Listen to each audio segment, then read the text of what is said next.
মুক্ত আবহ আমরা আজকে মুক্ত আবহাওয়ার স্টুডিও থেকে আমরা খেলাধুলার আপনাদের কাছে আলোচনায় আমরা আজকে আপনাদেরকে বর্ধমানের প্রাক্তন ফুটবলার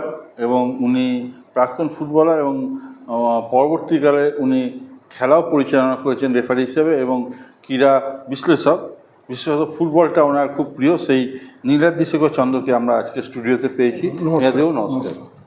আমরা নীলাদ্রিবাবুর সঙ্গে বর্ধমানের ফুটবল এবং ফুটবল ওনার যে অভিজ্ঞতা সেই নিয়ে আমরা সংক্ষিপ্ত আলোচনা করব। নীলাদ্রিবাবু, আপনার কাছে প্রথমেই জানতে চাই যে এই বছরের যে ফুটবল লিগ, বর্ধমানের সুপার ডিভিশন ফুটবল লিগ, সেই ফুটবল লিগে চ্যাম্পিয়ন এবং রানার্স কারা হয়েছে? এবছর চ্যাম্পিয়ন হয়েছে আরইউসি ক্লাব, আর রানার্স পুলিশ অ্যাথলেটিক ক্লাব।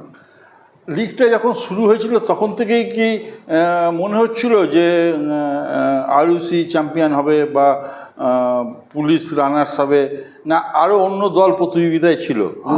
খেয়াল আছে বোধহয়, আমি প্রথম থেকে বলেছি এবছর পুলিশ কিন্তু খুব ভালো খেলছে, প্রত্যেকটি টিমকেই বেগ দেবে। আরইউসি শুরুর সময় থেকে আমি বলেছি, ওদের প্রথম খেলা দেখার পরই বলেছিলাম যে আরইউসি, পুলিশ, তারপর চৌরঙ্গি, কল্যাণ স্মৃতি সংঘ, শিবাজি সংঘ, এরা কিন্তু যে কোনো সময় যে কোনো টিমে এরা চ্যাম্পিয়ন হতে পারে। 11/6/2025 ওই দিন অগ্রদূত সংঘকে পুলিশ 2-0 গোলে হারিয়েছিল। ওই খেলাটা দেখে কি আপনার মনে হয়েছিল যে পুলিশের খেলায় দেখে মনে হয়েছিল আমার যে ওরা রীতিমতো প্র্যাকটিস করে টিমটা, কেন অন্য টিমের ভাড়াটে সৈন্য নিয়ে খেলে তো সবারই সঙ্গে সবারই পরিচয় নেয়, আর প্র্যাকটিসও তারা একসঙ্গে করে না। আমার মনে হয়েছিল পুলিশ টিমটা ব্যালেন্স টিম আছে, যে কোনো টিমকে ওরা এবার বেগ দিয়ে দেবে। এই অগ্রদূত সংঘকে প্রথম খেলায় পুলিশ অ্যাথলেটিক ক্লাব 0-2 গোলে হারিয়েছিল। এই অগ্রদূত সংঘ এই বছর কি লিগে শেষ পর্যন্ত ছিল নাকি না? ওরা টিম তুলে নিয়েছিল। কেন বলছি, ওদের তো আর লাস্টের দিকে দেখলো খেলে লাভ নাই, ওই জন্য ওরা টিম তুলে নিয়েছিল। মানে চ্যাম্পিয়ন হবো না, আবার নেমেও যাবো না। আচ্ছা, হ্যাঁ, কিন্তু অগ্রদূত ভালো খেলেছে, কপাল খুব খারাপ ওদের, ওরা গোলটা ঠিক মতো পায়নি। ওদের স্ট্রাইকার ছিল না এবছর একদম, সত্যি খুব ভালো খেলেছে, কিন্তু ওদের গোল করবার ছেলে না থাকার জন্য ওরা হেরে গেল। এই যে এবছর লিগের প্রথম খেলা ছিল শিবাজি এবং জাতীয় সংঘ এবছর প্রথম সুপার ডিভিশনে উঠেছে, আর গত বছর শিবাজি সংঘ ছিল চ্যাম্পিয়ন। এই প্রথম খেলায় শিবাজি সংঘ 2-0 গোলে জাতীয় সংঘকে হারিয়েছিল।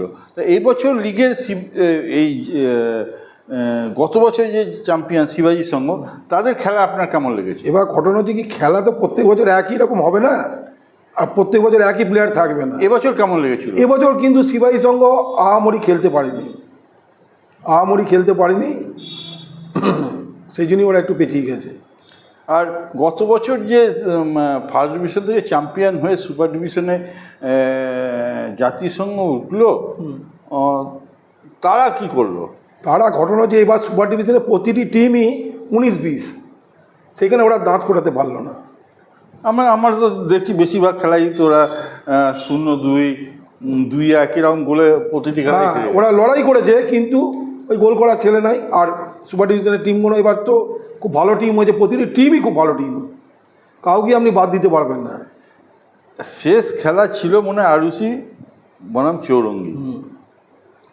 এই খেলাটা আরইউসি 2-0 গোলে চৌরঙ্গিকে হারিয়েছে। খেলাটা কি প্রতিদ্বন্দ্বিতামূলক হয়েছিল না একতরফা হয়েছিল? এমনি ভালোই খেলা হয়েছিল। এবছর কিন্তু মাঠে ওই গড়াপেটার খেলা একটাও দেখতে পাইনি, প্রতিটি খেলাই কিন্তু ভালো খেলা হয়েছে এবং চৌরঙ্গিও লড়াই করেছে। এবছর কি নজর কাড়া টিমের মধ্যে যারা চ্যাম্পিয়ন হতে পারেনি বা চ্যাম্পিয়নের কথা প্রথম থেকেই যাদের ধরা হয়নি, সেরকম টিমের মধ্যে কি নজর কাড়া ক্লাব বলতে গিয়ে চৌরঙ্গি সত্যি খুব ভালো খেলেছে। আমার তো ধারণা ছিল চৌরঙ্গি হয় চ্যাম্পিয়নের রানার্স একটা কিছু হতে পারলো না ওরা লাস্ট পর্যন্ত, কিন্তু চৌরঙ্গি খুব ভালো খেলেছে, প্রত্যেকটি টিমকে কিন্তু ওরা বেগ দিয়েছে। অথচ ওদের সেই অর্থে নাম করা প্লেয়ারের কিছু ছিল না, কিন্তু খুব ভালো খেলেছে চৌরঙ্গি এবছর। ওদের পাসিং বা এগুলো আপনার এমনি খুব ভালো লেগেছে। ওরাও প্র্যাকটিস করে, একসঙ্গে প্র্যাকটিস করে, নাহলে অত সুন্দর খেলতে পারে না। আর এরপরেই এসে যায় যেটা যেটা কল্যাণ শ্রীসংঘ আর আরইউসি। এই কল্যাণ শ্রীসংঘ আর আরইউসি খেলা হয়েছিল, সেখানে কল্যাণ শ্রীসংঘকে আরইউসি 1-3 গোলে হারিয়েছিল।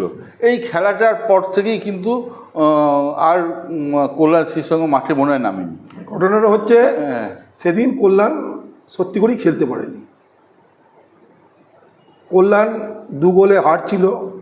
এই সময় মাঝ মাঠে একটা রেফারির গায়ে বল লাগার জন্য রেফারি একটা ড্রপ দেয়।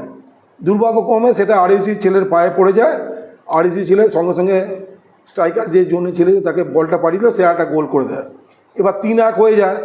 এরা সঙ্গে সঙ্গে বলল যে রেফারি এটা ভুল করেছে, আমরা আর খেলবো না, নিয়ে ঝামেলা ঝঞ্ঝাট করে মাঠ থেকে ওরা বেরিয়ে চলে যায়। এবং নিয়ম এটা কিন্তু স্পোর্টসম্যান স্পিড হলো না। কিন্তু এটা আন্তর্জাতিক ফুটবলের নিয়ম অনুযায়ী মাঠ থেকে যদি বেরিয়ে যায় তাহলে তার তো একটা গেম পানিশমেন্ট পেয়েছে, তারপরে গেমটা পানিশমেন্ট পেয়েছে এবং ওই দিনও তার 3 পয়েন্ট যাবে। 3 পয়েন্ট গেল, তারপরে একটা গেম গেল। এই জন্য কল্যাণ তো লিগ থেকে ছিটকে গেল। তার আগে পর্যন্ত কল্যাণ কেমন ভালো খেলছিল, খুব ভালো খেলছিল। কিন্তু ওই ভাড়াটে সৈন্য যেদিন আসছে না, একদিন ভালো ছেলে কোনো আসছে, একদিন আসছে না, কিন্তু তাও এবার ভালো খেলেছিল।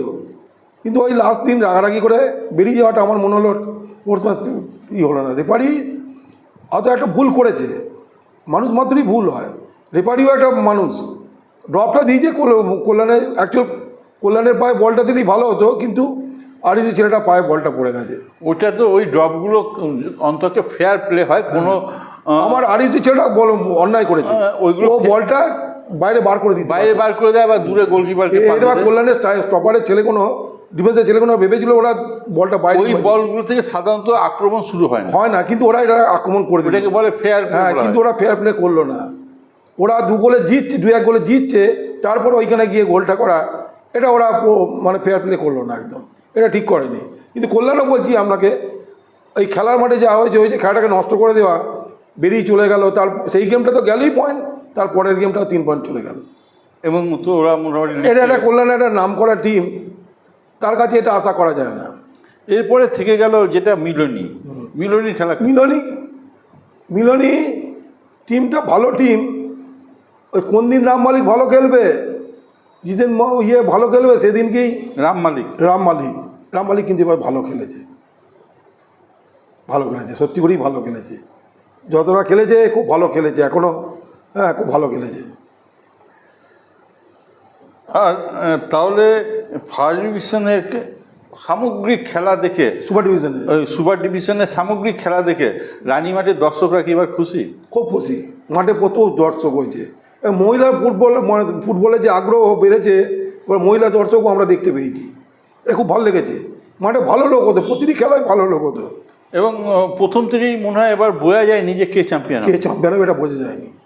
জোর লড়াই হয়েছে। আমি বলেছিলাম তো প্রথমেই যে বছর টিম সব 19-20 টিম আছে, কেউ কাউকে 1 ইঞ্চি জায়গা ছাড়বে না, সেইটাই হলো। কিন্তু লাস্ট পর্যন্ত লাস্টেই টিম তুলি আরম্ভ হয়ে গেল, এটাই খারাপ হলো খেলাটা। লাস্ট পর্যন্ত কোন টিম শেষ পর্যন্ত দিক থেকে নাম একটু করে নিয়েছিল সুপার ডিভিশনে?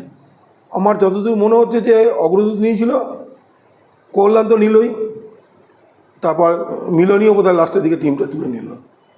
সেই জন্যে তাহলে নেমে গেল কারা? এবার কে নামলো এখনো বুঝতে পারছি। জাতিসংঘ শেষের দিকে, এবার শুনছি কে নামবে না। কারণ আমাদের বিটিএসে এখন কমিটি ঠিক নাই, হ্যাঁ, তার জন্য এখনো আমরা ক্রিকেটের সই হতে পারিনি এবছর। গত কয়েক বছর তুলনায় এবছরের লিগটা আকর্ষণীয়, ভালো খেলা হয়েছে, খুব ভালো খেলা হয়েছে। আর একটা ডিস্টার্ব করে দিল এবার খেলাটাকে, বৃষ্টি মাঝখানে প্রচণ্ড বৃষ্টির জন্য ওই মাঝখানে খেলাটা বন্ধ হয়ে গেল, খেলার রেস কিছুটা কমে গেল। কিন্তু ওইখানে এবছর বৃষ্টিটা ভিলেনের কাজ করেছে, প্রচণ্ড রকম মাঠের ক্ষতি করে দিয়েছে এবার। হ্যাঁ, নাহলে কিন্তু খেলা বন্ধ না করে কোনো উপায় ছিল না। মাঠে প্লেয়াররা ইনজোর হয়ে যেত, মাঠের অবস্থা খুব খারাপ ছিল। এবং ওই যে এত বাজে অবস্থা আমরা কোনো বছর দেখিনি। আপনি এই যে এবছর লিগ হলো, তাতে স্থানীয় আমাদের ছেলেদের কি ভালো নজর পড়ার মতো খেলা হয়েছে নাকি সব বাইরের ছেলে? সব বাইরের ছেলে। আমাদের স্থানীয় ছেলে কারু সেরকম নাম আমি দেখতে পেলাম না যে ভালো খেলেছে। আগে যেমন আমরা খেলা হলেই শ্যামলদা, চঞ্চলদা, নবদা, মিলনদা এদেরকে দেখতাম, অভিজিৎ দা এদেরকে দেখতাম, যেরা মাঠে ভালো খেলতো, বা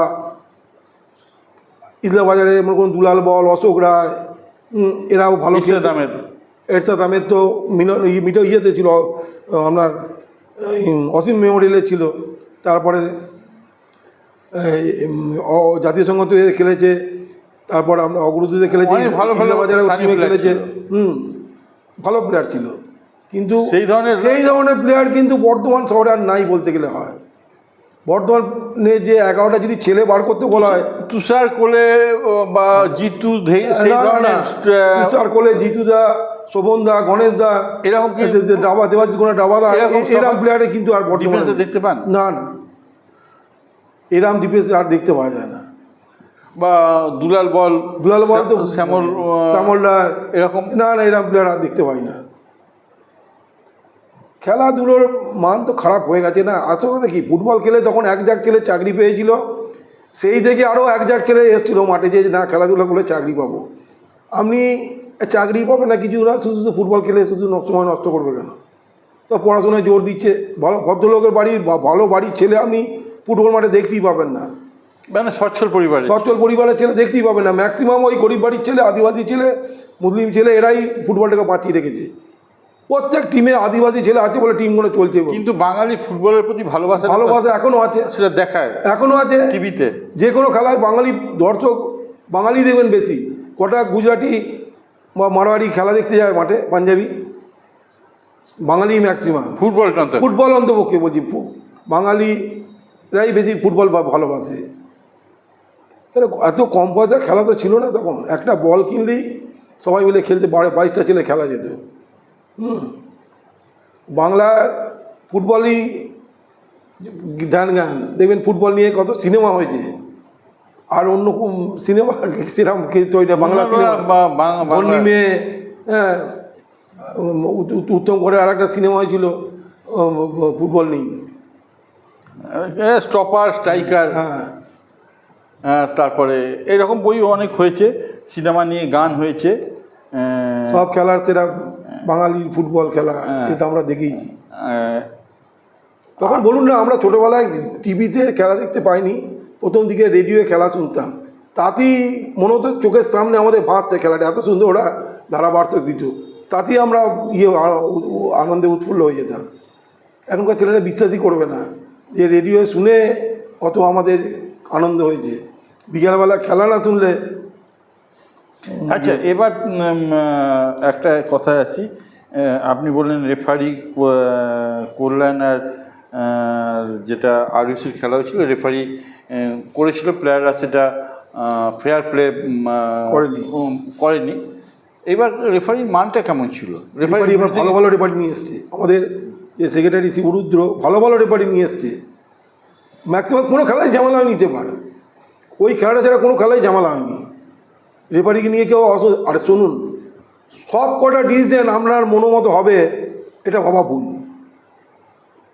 এ তো আর জাজ না যে ঠান্ডা করে বসে দুপক্ষের আলোচনা শুনে বিচার করে তারপর ডিসিশনটা আবার অন্য দিন দেবে। ট্রুন ডিসিশন, এইটা আপনার ভালোও লাগতে পারে, আবার আপনার খারাপও লাগতে পারে। কিন্তু দেখুন একটা কথা, এই রেফারি করার ছেলেই তো আসছে না কেউ, বর্ধমান শহর থেকে রেফারি করার ছেলেই নাই কেউ। পারিশ্রমিক তো সেইভাবে টাকা পায় কম, তারপরে এই মারপিট, দাঙ্গা, ঝামেলা, এই জন্য খেলাধুলার মাঠ থেকে কেউ রেফারি করতেই আসছে না। তাদের প্রশংসার থেকে ইয়েটাই বেশি। হ্যাঁ, গালাগাল মন্দ। আমরা যখন রেফারি করেছি তখনও হয়েছে, এখনও সেই একই, ওইটা বন্ধ করা মুশকিল আছে। আমরা আমাদের আজকে যে মুক্ত হওয়ার যে খেলাধুলো নিয়ে আলোচনা করলাম, আমরা সেখানে ফুটবল প্রাক্তন ফুটবলার এবং বর্তমানে ফুটবল বিশ্লেষক নীলাদ্রি শেখর চন্দ্রর বক্তব্য আমরা সংক্ষেপে শুনলাম। আগামী দিনে নিশ্চয়ই ওনাকে আবার আমরা আমাদের স্টুডিওতে খেলাধুলোর আলোচনায় পাবো। নমস্কার।